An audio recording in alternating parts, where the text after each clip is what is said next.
McQueen কি তার race প্রতিযোগিতায় ফিরে যেতে পারবে? সে কি রেসে জয়ী হবে নাকি হেরে যাবে? এই সকল বিষয়ই থাকছে আজকের পার্টে। হ্যাঁ বন্ধুরা, আমি আপনাদের সামনে উপস্থিত হয়েছি কার্স মুভির পার্ট 2 এক্সপ্লেনেশন নিয়ে। যারা কার্স মুভির পার্ট 1 দেখেননি তাদের প্রতি অনুরোধ রইল আমার চ্যানেলে পার্ট 1টি দেখে নিতে। আমি ডিসক্রিপশন বক্সে পার্ট 1 এর লিংক দিয়ে দিব। তো চলুন শুরু করা যাক আজকের পার্ট 2। শুরুতেই দেখা যায় ম্যাকুইন একটু হতাশ হয়ে রয়েছে, কারণ তাকে তো রেস প্রতিযোগিতায় যেতে হবে, কিন্তু সে তো আটকে পড়ে আছে এইখানে। তো সে হ্যাডসনের সাথে কথা বলে, কিন্তু হ্যাডসন কিছুতেই রাজি হয় না। রাস্তার কাজ শেষ না হওয়া পর্যন্ত সে যেতে পারবে না। হঠাৎ করে তার চোখ পড়ে একটা গুদাম ঘরে, যেখানে যাওয়ার কারো অনুমতি ছিল না। তো সেখানে গিয়ে সে দেখতে পারে পিস্টন কাপ। তো সে তো হতবাক যে সে দেখলো যে সেখানে তিনটা পিস্টন কাপ রয়েছে। তো সেই কাপগুলো দেখে সে হতবাক হয়ে পড়ে এবং সে বুঝতে পারে যে ডগ হ্যাডসন এক সময় প্রেসার ছিল। তো এই কথাটা সে সবার সাথে বলে বেড়ায়, কিন্তু কেউই তার কথা বিশ্বাস করে না। সবাই ম্যাকুইনের কথা উড়িয়ে দেয় এবং বলতে থাকে উনি তো দৌড়াতেই পারে না, কিভাবে উনি একটা সময় রেস করতো। অর্থাৎ কারোই বিশ্বাস হয় না। তার বান্ধবী সিলিও এটা উড়িয়ে দেয়, অবিশ্বাস করে। তারপর তারা দুইজন লং ড্রাইভে বের হয় একটু ঘোরাঘুরি করার জন্য। সিলি বলতে থাকে একটা সময় তাদের এই শহরটা অনেক সুন্দর ছিল, কিন্তু মানুষ মাত্র হাইওয়ে তৈরি করার কারণে তাদের রাস্তাটা খারাপ হয়ে গেছে। তাদের শহরে এখন আর কেউ আসে না, কেউ আর আগের মতো তাদের শহরে ঘুরতে আসে না। সো এটা বলার পরে আসলে ম্যাকুইন একটু হতাশ হয়ে পড়ে। সেও চায় সবকিছু ঠিক হয়ে যাক, এই এলাকায় আবার মানুষ আসুক, মানুষ ঘুরতে আসুক, সবকিছু আগের মতো হয়ে যাক। তো সে এটাই প্রত্যাশা করে আর কি।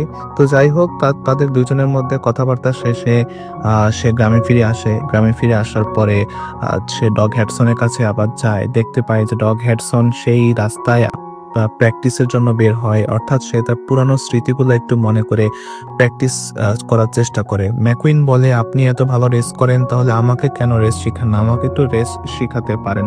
এই কথা বলা মাত্রই হ্যাডসন খুব দ্রুত চলে যায় এবং ম্যাকুইনকে একটা ঘরে নিয়ে আসে এবং বলতে থাকে তার পুরানো ইতিহাস। সে বলতে থাকে যে সে একসময় অনেক ভালো গাড়ি চালাতো, অর্থাৎ ভালো রেসার ছিল।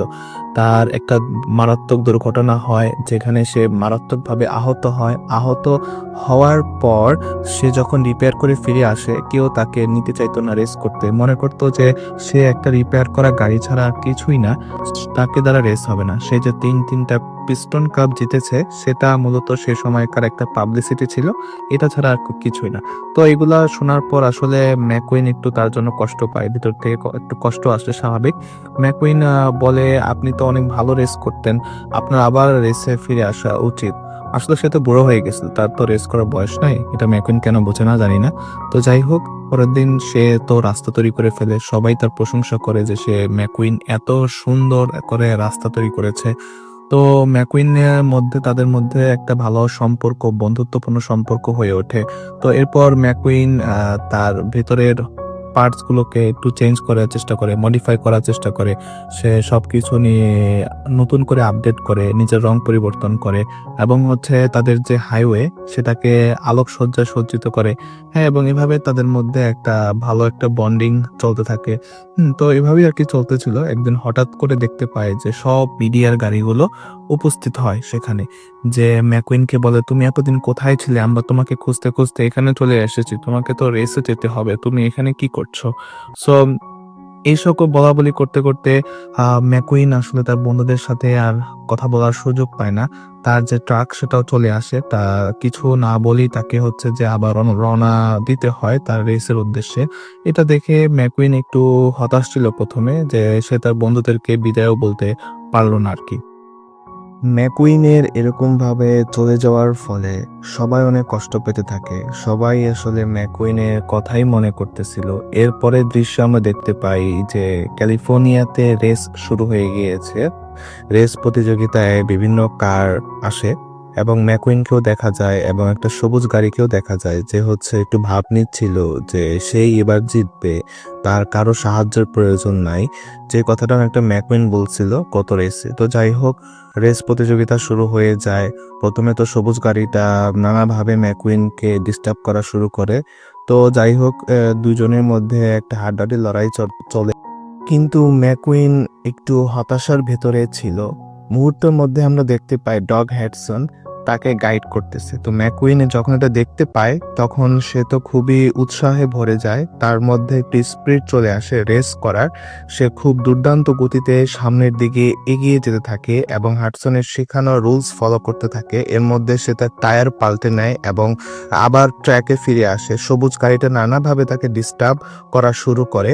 সে যখন ট্র্যাক থেকে বের হয়ে যায় আবার হচ্ছে টার্ন নিয়ে ফিরে আসে। এরপরেও এই সবুজ গাড়িটা তাকে ঠেলা দিয়ে পিছনের দিকে নিয়ে যায়। সে হচ্ছে মেটারের শেখানো পিছনের দিকে চলা নিয়ম অনুযায়ী আবার সামনের দিকে চলে আসে, যেটা দেখে সবুজ গাড়িটা রেগে যায়। এরপর সবুজ গাড়িটা নীল গাড়িটাকে ঠেলা দিয়ে এমন জোরে ধাক্কা দেয় যে সে একেবারে ক্র্যাশ হয়ে অবস্থা খারাপ হয়ে পড়ে। তো স্ক্রিনে দেখানো হয় যে তার অবস্থা অনেক খারাপ হয়ে পড়ে। এরপরে ম্যাকুইনও সেটা দেখে। ম্যাকুইন জিতার একেবারে কাছাকাছি ছিল। তার মনে পড়ে ডগ হাডসনের কথা, যে তারও তো সেম অবস্থায় হয়েছিল যেটা নীল গাড়ির সাথে হয়েছে। তো তার কিছু মনে পড়ে যায়, যার ফলে সে রেসটা সম্পূর্ণ না করে ওই নীল গাড়ির কাছে যায় এবং তাকে সাহায্য করে তাকে হচ্ছে জিতিয়ে দেয়। তো এটা দেখে তো সবাই অনেক খুশি হয়ে যায়। সবাই বলে যে ম্যাকুইন এত ভালো, তার মনে এত দয়া। সবাই তো তার প্রশংসার পঞ্চমুখ।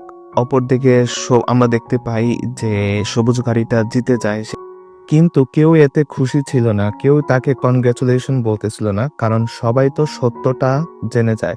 এরপরে ম্যাকুইনের সাথে দেখা হয় একটা কোম্পানির স্পন্সরশিপের সাথে। সেই কোম্পানির যে প্রধান তাকে স্পন্সরশিপের জন্য আহ্বান করে এবং ম্যাকুইনের সাথে সেই কোম্পানির প্রধানের সাথে একটু কথাবার্তা হয় এবং ম্যাকুইন বলে যারা আমাকে শুরু থেকে সাপোর্ট করেছে আমি তাদের সাথে কাজ করব অবশ্যই। সো এই কথা বলে ম্যাকুইন বলে যে আমার বন্ধুর একটা ইচ্ছা আছে, তোমরা সেই ইচ্ছাটাকে পূরণ করে দাও। অর্থাৎ সে এখানে মেটারের কথা বলতেছে। মেটারের একটা ইচ্ছা ছিল সে হেলিকপ্টারে চড়বে, তো সেই ইচ্ছাটাই তারাদেরকে পূরণ করতে হবে। এরপরে আমরা সিনে দেখতে পাই যে মেটার হচ্ছে হেলিকপ্টারে চড়তেছে, তার অনেকদিন ইচ্ছা পূরণ হয়। এরপরে ম্যাকুইন হচ্ছে আবার সেই সেলির সাথে তাদের গ্রামে ফিরে আসে, তাদের মধ্যে একটা ভালো বন্ডিং হয়।